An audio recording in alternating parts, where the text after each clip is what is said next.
Welcome back to Tales from the Vale. Today, we journey back to the age of longships and legends. But our story isn't about raiding for gold or seeking Valhalla's gates.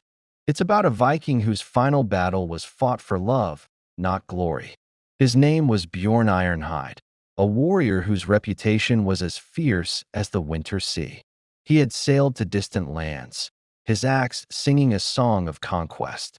Yet, his heart belonged not to the battlefield, but to a shield maiden named Freya. Her hair was the color of autumn leaves, and her spirit was as untamed as the northern winds. They met not in a raid, but in the quiet of a fjord, where he saw her tending to a wounded deer with a gentleness he'd never known. From that day, his world shifted. The clang of steel grew dull compared to the sound of her laughter. They built a life together, far from the war councils and victory feasts. They farmed the land, raised two children, and found peace in the simple rhythm of the seasons. Bjorn traded his axe for a wood-carving knife, crafting toys for his children and trinkets for his beloved Freya.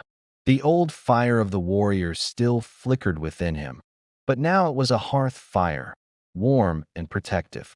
Years passed, and their hair turned the color of winter snow. One day, a rival jarl, greedy for Bjorn's fertile land, descended upon their homestead. He expected to find an old warrior, softened by time. He was wrong. Bjorn saw the fear in Freya's eyes, not for herself, but for the life they had built.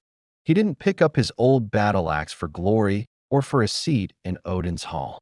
He picked it up for her, for the quiet mornings, the shared meals, the family he cherished more than any treasure. The battle was short and brutal. Bjorn fought with the fury of a cornered bear, not for conquest, but for preservation.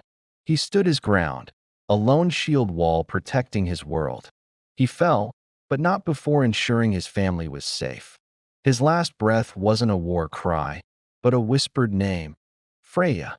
Bjorn Ironhide's last battle wasn't recorded in the sagas of kings. There were no skalds to sing of his final stand. But for the one person who mattered, it was the greatest battle ever fought.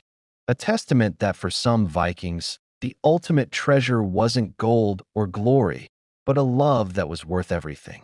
Thanks for joining us on Tales from the Vale. If you enjoyed this story, don't forget to like and subscribe for more. See you next time.